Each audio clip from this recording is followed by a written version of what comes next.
Himinto ka na ba upang isipin, ng buong puso, kung ano ang tunay na kahulugan ng purihin ang Panginoon ng buong pagkatao? Nag-alok ba tayo sa Kanya ng mga salitang paulit-ulit lamang? O isinuko ba natin ang ating sarili ng buong puso, taos-puso, malalim, sa lahat ng bagay na higit pa sa ibabaw? Kadalasan, nang hindi natin namamalayan, nauwi lamang sa mababaw na paraan ang ating pananampalataya. Kumakanta tayo ng magagandang awit, nagsaulo ng mga panalangin, sumusunod sa mga ritual na natutunan natin sa buong buhay, ngunit nakakalimutan natin na hindi tumitingin ang Diyos sa tunog na lumalabas sa ating mga bibig. Tinitingnan niya kung ano ang bukal sa puso, kaluluwa, at isip. Sa nakatagong lugar na ito isinilang ang tunay na papuri, ang iri na umaantig sa langit. At sa espesyal na umaga na ito, nais kong ipaabot sa iyo ang isang mapagmahal na paanyaya. Huminga na malalim, buksan ang mga mata ng iyong puso, at sumama sa akin upang pagnilayan ito. Naisip mo na ba kung ano ang magiging pakiramdam ng pagsisimula ng araw sa ibang paraan?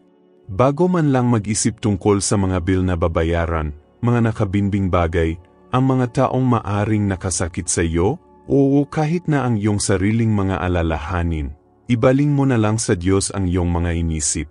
Huwag magpasalamat para sa simpleng katotohanan ng pagbubukas ng iyong mga mata, paghinga, umiral. Ang pagpupuri sa Panginoon ng buong katauhan ay hindi isang bagay na ginagawa lamang namin kapag maayos na ang lahat. Ito ay isang pang-araw-araw na pagpipilian, na binabago kahit na ang katahimikan, mga bantong hininga, at ang pinakatagong mga kaisipan sa tahimik na papuri na umaangat tulad ng isang banayad na halimuyak sa puso ng Ama. At tingnan kung gaano ito kakiryos, ang pagmamadali ng buhay ay nakawin ang mahalagang sandali na ito. Ilang beses ka na bang nagising na inisip ang isang bagay na hindi pa nangyayari?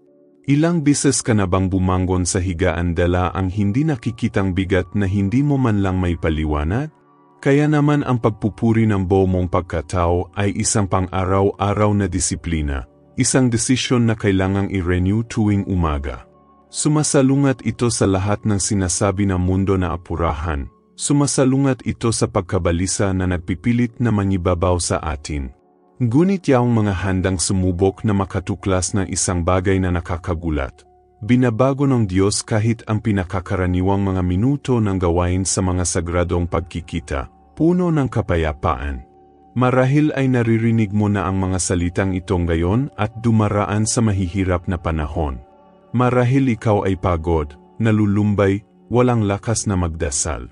Diyan mismo namumulaklak ang tunay na papuri, kapag, kahit nasaktan, maaari kang tumingala at sabihin, Panginoon, gayon paman, pinupuri kita. Parang nagsisindi ng minting kandila sa gitna ng pinakamalalim na kadiliman. Ito ay tila marupok, ngunit ito ay nagilaw ng higit pa kaysa sa iyong naisip. Dahil ang taimtim na papuri ay hindi nakasalalay sa kalooban o mga pangyayari, ito ay ipinanganak ng pananampalataya. Sa huli, ang pagpupuri sa Panginoon ng buong pagkatao ay nangangahulugan ng pagsuko ng lahat. Hindi lamang ang magagandang sandali, kundi pati na rin ang mga pagdududa, mga kabiguan, ang mga nakatagong luha. Ito ay mapagpakumbaba na nagsasabing, Panginoon, hindi ako perpekto, ngunit lahat ng ako ay pag-ari mo. At sa gawain ito ng pagsuko nakakaroon tayo ng lakas, ginhawa, at pag-asa na magsimula ng panibagong araw. Magandang umaga po. Naway ang pagmumini-mini na ito ay magpainit sa iyong puso ngayong umaga. At ngayon, nais kong anyayahan ka, manatili sa akin, makinig sa panalangin ito hanggang sa wakas, at hayaan ang Diyos na magsalita ng malalim sa iyo. Gayon din, gamitin ang pagkakataong ito na mag-subscribe sa channel, hilik ito, magkomento sa ibaba kung paano mo karaniwang pinupuri ang Panginoon, at ibahagi ang video na ito sa sinumang nangangailangan ng salita ng pag-asa sa umaga. At kung ang mensaheng ito ay nakaantig sa iyong puso, mag-subscribe sa channel, i-like ang video na ito, magkomento sa kung ano ang ginawa ng Diyos sa iyong buhay, at ibahagi ito sa isang tao na kailangan ding simulan ang kanilang araw sa pagpupuri ng buong pagkatao. Ang iyong pakikilahok ay nakakatulong sa mensaheng ito na maabot ang higit pang mga puso. Napansin mo na ba kung paano ang isang taos-pusong puso ay maaring baguhin kahit ang pinakasimpleng panalangin sa isang bagay na mahusay? Nagawa ba natin ang hakbang na ito ng ganap na katapatan? O pinipigilan pa rin ba natin ang mga bahagi ng kung sino tayo, malayo sa Diyos?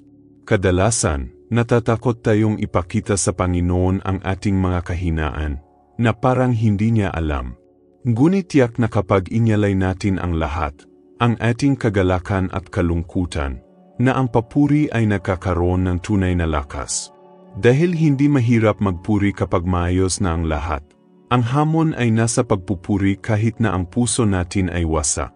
Himinto saglit at tanungin ang iyong sarili, kailan ka huling pumuri hindi lamang na magagandang salita, kundi ng mga luha, na may sinakal na boses, nang hubad ang iyong kaluluwa sa harap ng Diyos?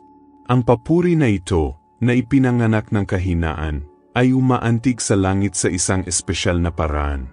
Para bang sinasabi nating, Panginoon, kahit wala na ako, sa iyo pa rin ako. At ito ay may napakalaking kapangyarihan, dahil ito ay nagpapakita na ang ating pananampalataya ay hindi nakadepende sa panandaliang mga emosyon, ngunit nakaugat sa isang bagay na higit, ang sariling pag-ibig ng Diyos. Maaring nagtataka ka, ngunit paano ako magsisimulang magpuri sa ganitong paraan? Walang eksaktong formula, ngunit ang lahat ay nagsisimula sa pagbubukas ng iyong puso ng walang reserbasyon. Makipag-usap sa Diyos tulad ng gagawin mo sa isang matalik na kaibigan. Sabihin sa Kanya kung ano ang masakit, kung ano ang nagdudulot sa iyo ng kagalakan, kung ano ang nakakatakot sa iyo. Ibahagi ang iyong pinakamalalim na inisip, kabilang ang mga hindi mo lubos na naiintindihan sa iyong sarili. Kapag ginawa natin ito, ang papuri ay hindi na lamang misika o kabisadong salita. Ito ay nagiging buhay mismo sa panalangin. May isang bagay na halos mahiwaga ang nangyayari kapag nagpupuri tayo ng ganito. Unti-unting gumagaan ang bigat, nawawala ang pagkabalisa, at kahit hindi natin namamalayan, lumalawak ang ating paningin. Nagsisimula tayong makita hindi lamang ang mga problema, kundi pati na rin ang malilit na pagpapala sa araw-araw, ang hangin na ating nilalanghap, ang pagmamahal ng mga nagmamahal sa atin, ang bukang liwayway na nagpapanibago ng pag-asa. Ito ay mga regalo na kadalasang hindi napapansin, ngunit napakaganda kapag nakikita ng may pasasalamat. Sa kasukdulan ng prosesong ito, natuklasan natin na ang pagpupuri sa ating buong pagkatao ay hindi nangangailangan ng pagiging perpekto. Nangangailangan ito ng pagsuko. At tiyak na sa ganitong uri ng pagsuko, ang Diyos ay kumikilos ng pinakamakapangyarihan. Binabago niya ang sakit sa lakas, takot sa katapangan, at katahimikan sa kanta. Kaya naman, kahit sa pinakamahirap na araw, masasabi nating, pinupuri kita, Panginoon, hindi dahil maayos ang lahat, kundi dahil ikaw ay mabuti.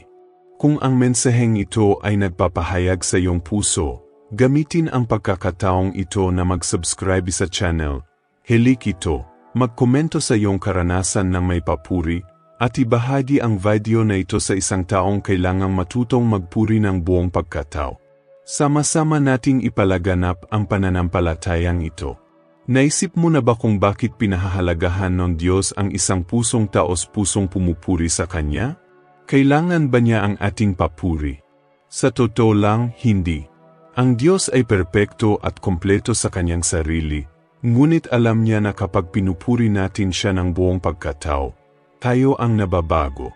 Ang papuri ay nag-alis sa atin sa gitna at inilalagay ang Diyos sa lugar na noon pa man ay sa Kanya. Nagdudulot ito ng pagkawala ng ating mga takot, ang ating mga reklamo ay nabawasan, at ang ating pananampalataya ay lumakas. Pag-isipan ito, sa tuwing pipiliin mong magpasalamat sa halip na magreklamo, gumagawa ka ng isang hakbang tungo sa pamumuhay ng mas magaan. Sa tuwing pipiliin mong magtiwala sa halip na mawalan ng pag-asa, ipinapakita mo na ang iyong pag-asa ay nakasalalay sa isang bagay na mas malaki kaysa sa iyong mga kalagayan. Kaya naman napakalakas ng papuri. Hindi nito binabago ang Diyos, ngunit lubos nitong binabago kung sino tayo sa loob. Marahil ngayon ay nararanasan mo ang isang bagay na tila walang solusyon. Maaring ito ay isang lumang sakit, isang pag-alala para sa isang taong mahal mo, o kahit isang tahimik na labanan na walang nakakaalam. At gayon paman, sa mismong sandaling ito, maaari mong piling purihin. Maaari mong sabihin, Panginoon, hindi ko naiintindihan ang lahat na nangyayari, ngunit nagtitiwala ako sa iyo. Tanggapin mo ang aking papuri, kahit na may halong luha. Ang simpleng ngunit totoong pagsuko na ito ay lubos na nakaantig sa puso ng Diyos. At alam mo ba kung ano ang dakilang misteryo? Madalas, kapag nagpupuri tayo sa gitna ng sakit, nagsisimula tayong makaramdam ng kapayapaan na walang saysay sa mundo. Isang kapayapaan na independyente sa mga sagot na hindi pa dumarating, ngunit nagmumula sa isang tapat na pakikipagtagpo sa lumikha. Sa sandaling ito, ang papuri ay hindi na isang obligasyon at nagiging isang dialogo ng pag-ibig, kung saan kinikilala natin, Panginoon, lahat ako, maging ang aking mga kahinaan, ay sa iyo. Sa huli, naiintindihan natin na ang pagpupuri sa Panginoon ng buong pagkatao ay hindi lang natin ginagawa sa umaga, kundi isang pamumuhay. Ito ay paggising at pagbibigay ng pasasalamat sa araw, paggawa ng may kagalakan, pagpapatawad sa mga nakasakit sa atin, paghahanap sa Diyos kahit na sa ating pinakamatalik na pag-isip. Isa itong pang-araw-araw na imbitasyon na mamuhay ng mas malalim, mas totoo, at mas konektado sa kung ano ang tunay na mahalaga. Kung ang mensaheng ito ay naantig sa iyo, huwag kalimutang mag-subscribe sa channel upang makatanggap ng higit pang mga salita na nakapagpapatibay ng pananampalataya, tulad ng sa amin upang suportahan kami. Magkomento kung paano nagdudulot ng pagbabago sa iyong buhay ang papuri, at ibahagi ang video na ito sa mga nangangailangan din ng paalala na ang Diyos ay karapat-dapat na purihin sa ating buong pagkatao. Naway pagpalain ang iyong umaga at ang iyong puso ay laging sumuko sa pagsamba.